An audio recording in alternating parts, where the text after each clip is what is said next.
Welcome to the Inside Silverstone podcast, a business-focused podcast covering all things tech, engineering and innovation.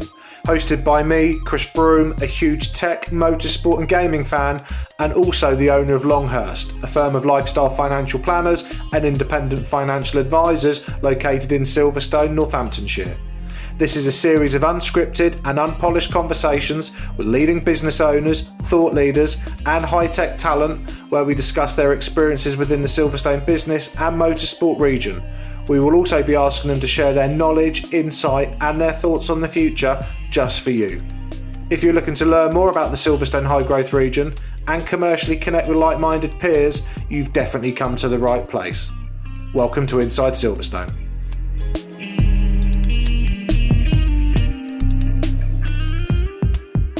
Welcome to the next edition of Inside Silverstone. My name is Chris Broome and I am your host. Today I am delighted to welcome to the show Professor Mark Jenkins, who is the Professor of Business Strategy and also a Formula One expert and keynote speaker based out of Cranfield University School of Management. Mark, welcome to the show. Thank you, Chris. Delighted to be on it. Mark, as is customary, as I always explain at the beginning, I would love, if it's okay and I have your permission, to go through a quick education and career background, just so our wonderful dear listeners understand why we've asked you to come on the show. So is that okay if I ask and run through this? Yep. So education-wise, you got a degree, a BA in engineering marketing from University of Huddersfield. Yep.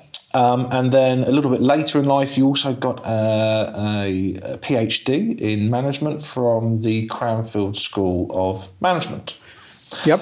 Work-wise, early career involved in agriculture, in sort of tractors and combine harvesters, or the sale of through a company called Massey Ferguson. You also had a stint at the Nottingham University Business School as Professor of Strategic Management, and basically from 92 to present day, you've been at Cranfield University. Yeah, long time. Long time, which is good. Which is why we've asked you to come on the show. Yep. I've also seen that you're a published author. You've written a few books and a few papers, novel or book-wise, Performance at the Limit, which presumably has a big focus on sort of F1 and motorsport. Yep. And you've also written a book called Business Lessons from Formula One Motor Racing, which we'll come on to. I've also seen that you are, or have been, a council member for the Society for Advanced Management Studies. You are a fellow of the Academy of Social Sciences, and you were previously an exterior advisor for the Masters of Wine. Yes. So before we get into Cranfield University, and also the fact that you are clearly a Formula One expert, which we're going to come on to, talk to me about Masters of Wine. So you were an exterior advisor for the Masters of Wine. So what is it and what did you do? Yes. It came about because I was talking to the then director of the Institute of Masters of Wine. I think there's around 300 of them around the world, and there's a really challenging process they have to get through to go for the qualification. And they were looking for an external examiner. I've been external examiner at other universities, and this sounded a lot more interesting. And it certainly was. And it's the only exam board where they open a bottle of vintage Krug at the end of it. So, so it was a bit different. But I just thought it was a fun thing to do. I enjoyed working with them. My focus was more on, they used to do a sort of thesis project to do with viticulture, maybe on the marketing side, maybe on the more agricultural side. But it was great insight. I'm not an expert in drinking wine. I'm more of an expert in consuming it. Understood. Yeah. Formula One. So, I attended a sort of seminar and presentation here at the Cranfield Eagle Lab, run in collaboration with Barclays Bank. And from memory, I heard you speak and say that you are the only professor in the UK, or in potentially even globally, that's a professor in Formula One. Am I right in it's a slightly tongue-in-cheek comment I make in that I claim to be the world academic expert on Formula One because I'm the only academic looking at Formula One. Because I teach business strategy, we say, find the space where there isn't any competition. Sure. So there was a bit of that going on. But I have to say now I'm working with a number of people at different schools who are also interested in Formula One. So I'm not the only one anymore. So there are a few others. Fine. And so how do you study it, and then how do you sort of convey the lessons and the learnings to others to benefit? So if, as a niche, clearly, what do you do? Well, I guess I have to go back to how I initially got involved, which was in the late 90s. We were looking for case studies to use with our MBA class to deal with an area strategy which is called a resource-based view, which basically says you've got to focus on what makes you different, the unique differences that you have as an organisation. And it was fairly dry theoretical stuff, and I was thinking, well, are there some case studies we could use? And then I thought, well, what about the Formula One teams? Because actually they're all notionally the same, and yet for some reason we see periods where one team dominates others. And it's not just about money. Money often is part of the equation, but it's not the whole story. So I wrote a series of case studies on the Formula One constructors, looking at when teams were successful. So Ferrari in the mid-70s, McLaren in the 1980s, Williams in the late 80s and mid-90s. And then as we go on, Ferrari in the 2000s, followed by Red Bull, followed by Mercedes, really just to get the students to think about, well, why were they able to be successful during those periods? And therefore, once I got into that, I thought, actually, there's a lot in here. There's a lot of research that could be done. And that took me into the route of saying, well, what can businesses learn from looking at these Formula One teams? Yes, they're totally different to a Formula One team, but there's some principles, some concepts, because at the end of the day, it's about money, people, and technology, and how you bring them together to get performance. And most businesses, that's fundamentally what it's about. So that's how it sort of started and evolved. I got involved in a program with a major law firm where they were focusing on developing their associates, their sort of pre-partner lawyers, and they were using Formula One as a vehicle to do it.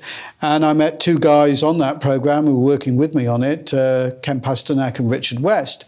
And we said, well, there's a book here. And that led us to write the Performance at the Limit book, which was first published by Cambridge University Press in 2004.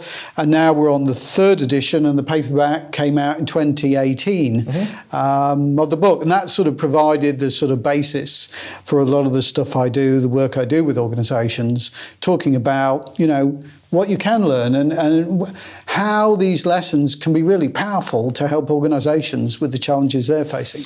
And so just focusing on that one sentence, what would be, or what are some principles? What would be some examples that you could share with our listeners? I think one of the biggest ones for me when we started looking at it is the way the teams learn and the way they review after races, but not just races, when they go practicing, when they're qualifying.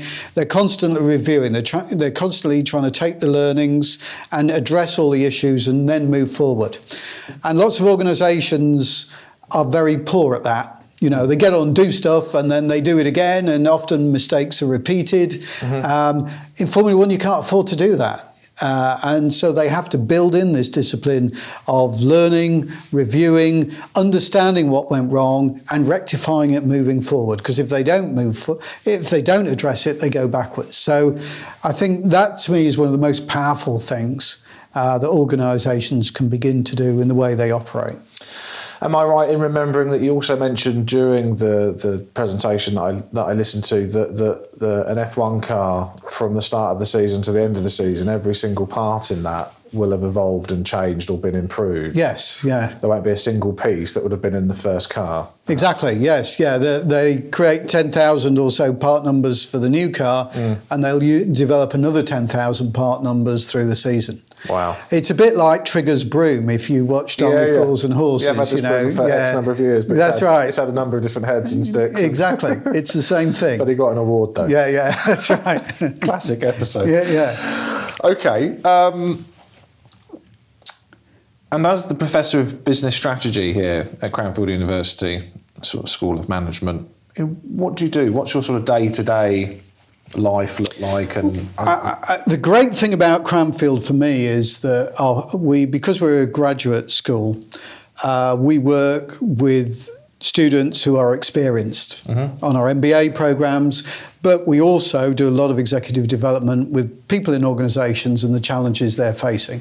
So that's what I spend a lot of my time doing. A lot of that relates to issues around strategy, and some of that, and as much as possible, as far as I'm concerned, relates to the work I do on Formula One and how they can use those lessons to help improve what they do. So I guess as an academic, what we look to do is focus on practical issues, but also develop our research, and because we're measured on our publications, we're measured on the outputs we derive.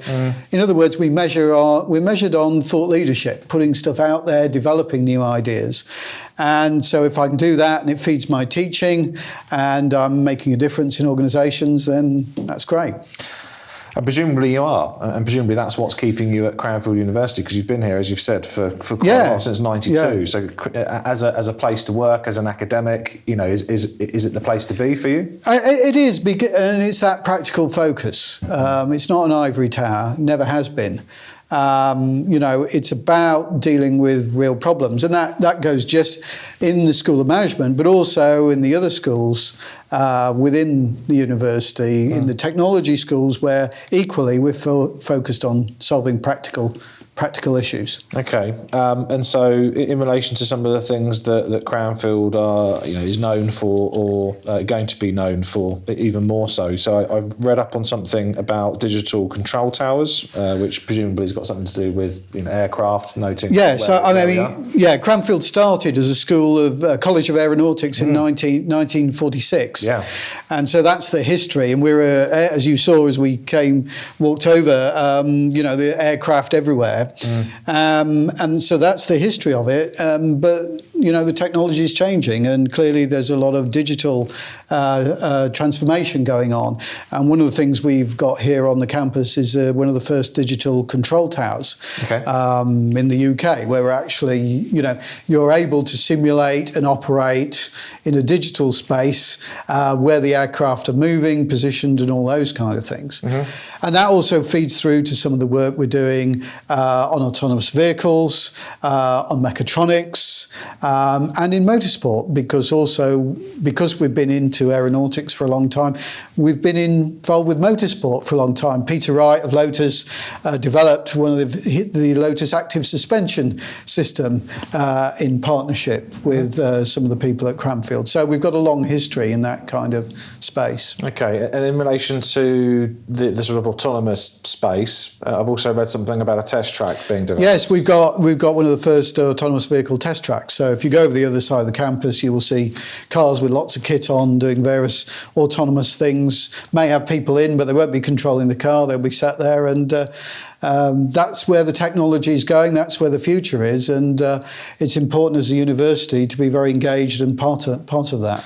And who's using that test track at the moment? So who, from a sort of a client customer Well, we've base? got various corporate clients and sponsors involved with that, and I know we're working as research projects, but also research students with a whole range of automotive people, but also people on the software side in developing a lot of that technology.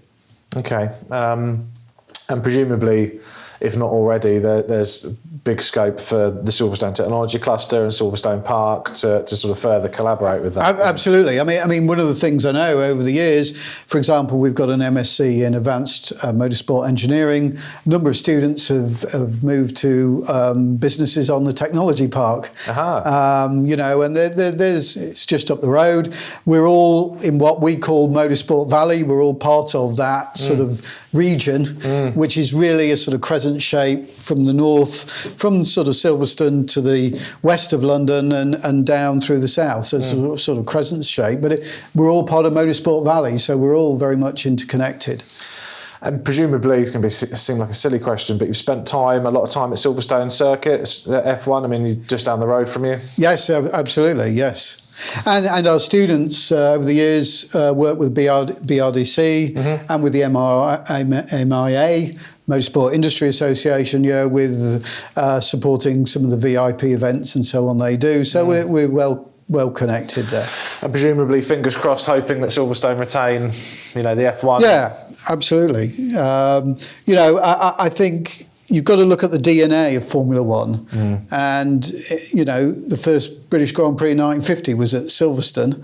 And, it's all part of the history. I've actually got a programme from that for that Grand Prix, where one of the supporting races was the 500cc supporting race, which included a number of cars made by John Cooper, which again was part of the seeds, the beginning of Motorsport Valley, these constructors building their own cars, little kit cars, mid-engine cars, engine behind the driver because it had a chain drive, and all that sort of history is all integrated into this area.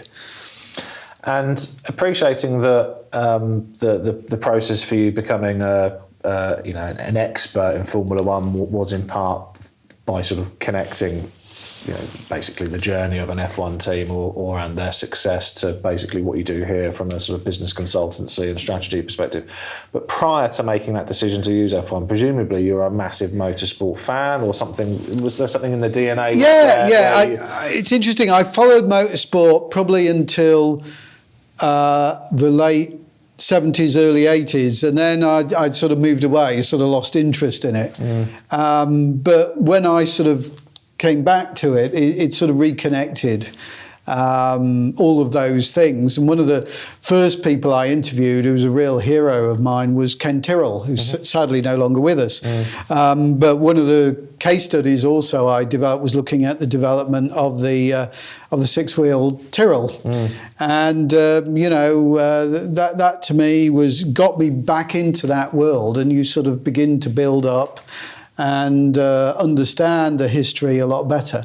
There is, of course, a connection with Massey Ferguson and Formula One, that Ferguson Research actually developed a four-wheel drive technology for Formula One in 1963, I think it was, that the car raced. So there was a Ferguson Formula One car. So there is a little bit of a connection between the two. The tractors obviously don't go quite as fast, but a lot of the concepts, are not totally strange between them. Yeah, very good. And talking about obviously being part of Motorsport Valley, as you described, good news that Aston Martin rejoined the fold, as it were, with Red Bull. What's your opinion on that? I know that reading a blog from a year or two ago that I've seen, you had an opinion on it. So, for our dear listeners, what's your opinion on that type of partnership? Yeah, I mean, it could only be a good thing. Is the bottom line of it. And Aston Martin is a fantastic brand, and to see it come back is great. How Formula One will look in the future and the opportunity for technology development, I think, is going to be interesting, because clearly they're trying to take cost out at the moment, and inevitably I think that will mean more commonality of certain components, because that's how you save cost fundamentally. But to see Aston Martin back in, to see them contributing, but also, the Valkyrie using Formula One technology back into road cars, which obviously McLaren and Williams and others have done, to me is what it should be about. It's the moving of the technology across from Formula One into other areas, and not just automotive. But great to see Aston Martin. And what do you think the future of Formula One is? Well, again, it comes back to the issues around cost, because I think it is so expensive. It costs so much money, and a lot of that money is spent in areas that really don't have any impact on the sport and how interesting it is to watch. Personally, I'm quite interested in the technology, so I like that side of it. But the costs are going up and up, and therefore they have to address that. I think the other challenge they've got is the Formula E challenge, but interestingly, of course, the FIA and Liberty Media both own the rights to both Formula E and Formula One. So you could see a scenario at some point in the future where there may be some merging between those two, but it enables them at the moment to explore Formula E, which of course one of the advantages of Formula E, because it's electric motors and not making a lot of noise, they can run it in city centres. Whereas Formula One, we love those big circuits like Silverstone, like Spa, like Monza. And so I think it may well be a hybrid of those two in terms of how it evolves. I think the other really interesting piece for me, and I've mentioned this on the blog from time to time, is the whole esports thing, and that how the blurring between a spectator and a participant. You don't just need to watch Lewis Hamilton, going around Silverstone. Perhaps you can race him yourself on your own system. And I think there's a lot of opportunity there to create more engagement, particularly with the younger demographics, to help the future Formula One. So I was pleased to see their engagement with esports, and now their whole engagement with digital social media, I think, has been ramped up, because that is an area that over the years has been neglected. I think it's fair to say. Yeah, I think I would agree. I think esports is going to be absolutely huge.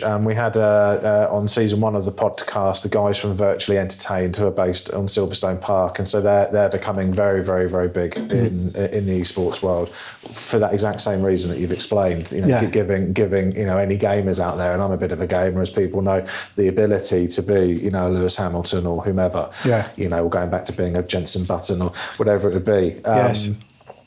Is absolutely monstrous, and it's attainable, right? Being able to buy a console or around the equipment is affordable for a lot of people. And as soon as virtual reality becomes even bigger and better, and the technology is even bigger and better, you can imagine in 10 years' time what it could be like. Exactly. And so you're absolutely right, and it's critical that the likes of Liberty Media engage in that. Because otherwise they're going to be missing a trick. Huge trick. So on to Liberty. So that's obviously a very, very neat connection there. So obviously Liberty are the sort of new owners as such of F1. Do you have an opinion on that? I think you can't talk about Liberty without talking about Bernie and Bernie Ecclestone. And I think what Bernie achieved was phenomenal, and the way he shifted the business model from focus on the circuits to back to the constructors controlling, or him controlling the constructors, I guess, was amazing. But a business model has a lifespan, and that model needed to move on. Quite how they do it, still not clear yet. I guess what to me is positive is when you see the kind of people that they've been bringing in, people like Ross Brawn, Pat Simmons, people who really do understand Formula One, and people who are, poacher turned gamekeeper. And you can't think of better people to find a way forward. So I think the kind of people that they have brought in suggest, that they are serious. I think, as I said, the esports, they've also done some interesting initiatives with MIT around the things that I do, around business lessons and bringing business leaders in to see what they can learn. So I think they're sort of broadening out the offering. So I think all of that is good. They've just got to find a model now that's going to keep all those disparate groups, like the circuits, like the constructors, like the spectators, so they've got to find a formula that really keeps everyone happy, and particularly the fans, the spectators, because they're the group that I think have suffered, and they're the diehards, like perhaps me and you, but I think, again, it's this point about it's bringing in those new demographics, bringing in new fans and engaging new fans. Yeah, I think, if we just talk about Silverstone Circuit, we had Stuart Pringle, who's the managing director. So again, he was in season 1 of the podcast. And so, so the conversation there, and he had to be very delicate in what he said, respectfully, but was about, ensuring that Silverstone Circuits as a business, becomes sort of non-dependent on the Grand Prix, purely because of the amount of money they're being charged by previously Bernie to run it, and basically where they would only make any profit from the ticket sale, that they would make no money from, or had no control over merchandise or food. That was all controlled by F1, and so that therefore the ticket price for all of us as motorheads fans, motorsport fans, would be whatever, 200-300 quid a ticket. Family day out is a 4-figure sum. That's not affordable for most people. It becomes then a privileged sport, and it shouldn't be that. Certainly not with somewhere like Silverstone, which is in Middle England and it's reachable for most people within a couple of hours. Madness. So you're right. Hopefully that they'll find a business model that makes it fairer, so that, frankly, for us, being quite selfish, Silverstone retain the Grand Prix, home of British motorsport, right? Yeah. Okay. Back to Cranfield. So I'm clearly conscious that we've spoken a lot about F1, and why wouldn't we? But from a sort of Cranfield University perspective, for anybody listening to this who's thinking, how could Cranfield benefit me from a postgraduate sort of education? Is there any way that I could upskill or just become a master in a certain area? What type of courses are here for someone that has no idea, hasn't spent any time looking on the website yet? Yeah. Just run through some of the things that people could potentially do here. Yeah, I mean, it's a very wide range. I mean, the School of Management is where I'm based, and you mentioned mastering something. Well, one of the areas that's been a huge growth area for us has been, we call them masterships, but it's programs that are connected into the apprenticeship levy. Okay. So where firms are paying out for the apprenticeship levy, they can recoup that by putting people on programs. And we're going to have, certainly several. Well, we've now got 3 intakes on our exec MBA, our part-time MBA a year. One in January, one in April, one in September, and that is a big growth area. And I guess to me, the benefit for people coming on those, I like to think as one of the professors, there's a benefit from the things we're talking about and the kind of principles and ideas that we work through with people, but it's also the other people on the programme that you get so much from rubbing shoulder to shoulder with people, very different sectors, very different experiences. And so it's a great learning experience. And the MBA, is a sort of broad-based business qualification, particularly for those perhaps who've gone down a particular route, whether it's engineering or finance or HR, to help them broaden out and think about more sort of general management role, or if they want to start their own business.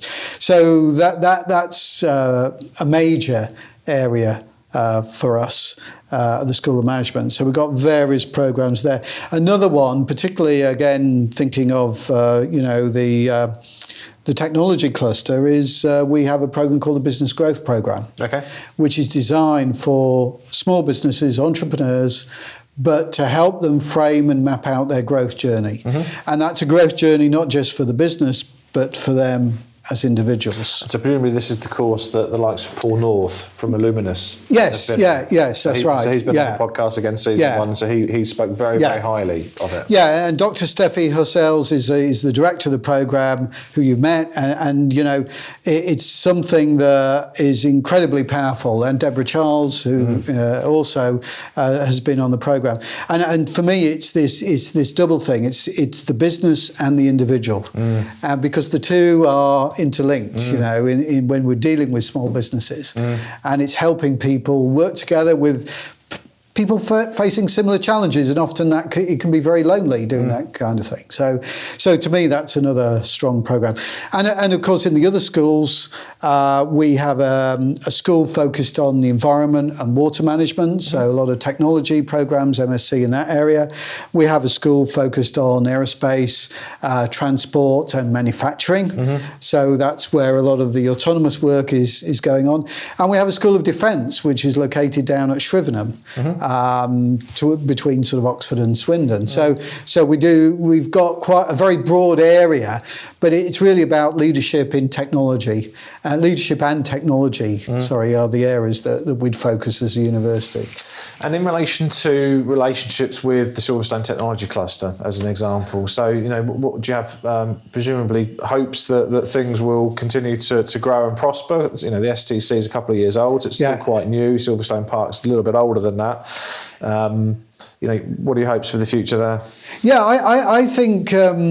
And I've talked with Chris Aylett, who's the CEO of the Motorsport Industry Association, about the whole cluster. And for me, it's about these new digital technologies, the whole esports, virtual, so the cluster is continually evolving. It has to. So for me, it's about also integrating in some of these new technologies to help the cluster move forward. And, with Formula E, people like Williams and McLaren obviously still very involved in that area. I think the signs are very good. But it has to continually evolve, develop, bring in these new technologies because, in the past we see clusters die because they just do one thing. And when the world changes, that's the end of the cluster. Whereas in the motorsport industry, in the cluster, Silverstone and the wider motorsport cluster, it's been able to adapt, build in a lot of work around electrics, control systems, autonomy. Mercedes now, Formula One team, investing heavily in artificial intelligence, machine learning, as are the other teams. So you will see all of that sort of technology becoming more important in how the cluster evolves. So I think it is positive, but we can't rest on our laurels. We've got to continue to develop and evolve these ways forward. Which no doubt that will continue to happen. Certainly, having met most of the technology cluster members and a lot of the people and folk based on Silverstone Park, and when you consider the likes of sort of Ros Bird, and then also Pim, who's head of the CEO of the cluster, I think everyone's pushing in the right direction, which is very, very exciting. Mark, we're 30 minutes into the podcast. Yes. I think I'm going to start closing it off, if that's okay, because I appreciate you're a busy man. So before I get on to the last two questions, is there anything that I haven't asked that, whilst I've got you on air, that you'd like to sort of talk about?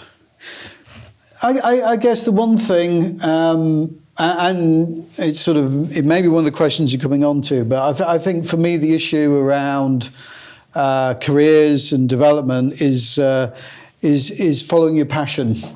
And I think many of us can end up in, no one's life goes to plan, and things evolve and change, and I'm a strong believer in following where the passion is, where the energy is in your career, and that's what I think I've done, and there's still a lot for me to do in that area. So that's the other comment I'd make. So you still think you've got more to give? Oh, absolutely, yes.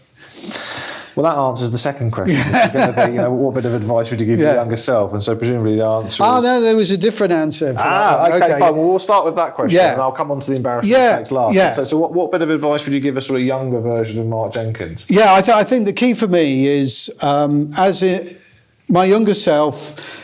and in education and everything, it's all about you as an individual and what you achieve as an individual.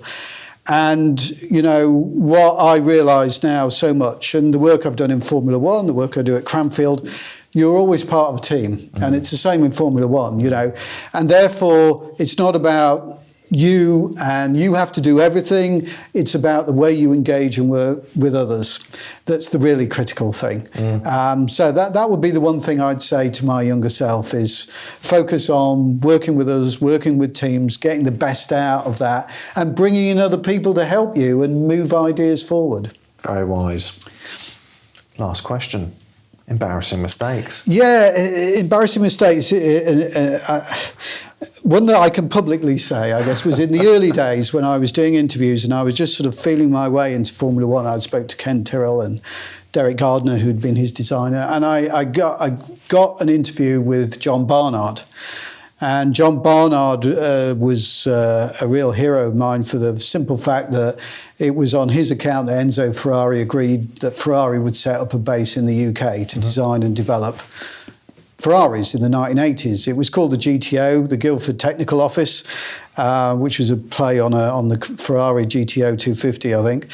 And he agreed to see me, and I'd done some initial work, and I'd done some work on what I thought were imitating or copying Formula One cars and what I thought were innovative Formula One cars. And I was interested because he developed the first carbon composite monocoque, the MP4 McLaren. And so I had a list of different cars on the table that I showed him, and it was McLaren MP4 innovative, but then I had the McLaren M23, which is an older version, and I'd put it was basically a copy of the Lotus 72 because it had a wedge shape, it had radiators at the side and all these sort of things. So he looks at this table and he goes, well, I worked on the McLaren M23, that wasn't a copy. That was incredibly innovative. And I could see he was starting to get angry. And I thought, he's going to throw me out in a minute. I just managed to come in and see him and talk to him. And so I realised, I'd sort of cocked up. He said, I developed this, which I subsequently found out he had, the single pillar rear wing, which is what they use now today for the McLaren M23. And this was totally innovative. And I was saying, so I said, well, that's why I wanted to come and talk to you, because, I wanted to understand what had been done. And then he began to calm down.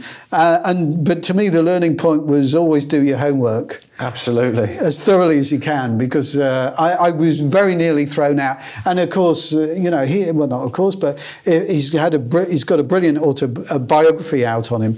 But he's notorious for exploding and having this temper. And I could see he was simmering at that point. That was totally my own creation. Yeah, fortunately, you didn't burst, though, yeah, right? Yeah, that's right. And, so, look, you've got to learn, right? You're never going to stop learning as you would attribute. But I think you could be forgiven for that. But yeah, good story. Very, very good story. Mark, that's it. I'm going to pull the interview to a close. So thank you very, very much for coming on the show. Hopefully our listeners have found huge value in it. As we've alluded to a couple of times, you also run a sort of private blog, which is f1professor.com. So I'm going to include that link in the show notes. And what I'll also do is include a couple of links for your books. Great, thank you. If you've written, if that's okay, because I'm sure one or two people may be very interested in sort of buying those and reading them. And we'll also leave a link for Cranfield University School of Management, to potentially some of the courses that you've mentioned, so that people can find them with ease. So thank you very much for coming on the show, Mark. Thank you for inviting me, Chris. Cheers. Thank you. The Inside Silverstone podcast is produced by the team at Longhurst for the benefit of those with a passion for all things tech, engineering and innovation. For more information, please visit longhurst.co.uk/Inside Silverstone, whilst also remembering to give us a 5 out of 5 star rating on iTunes. Please note that neither Chris Broome or Longhurst work for Silverstone Park, Silverstone Circuit or Silverstone Technology Cluster.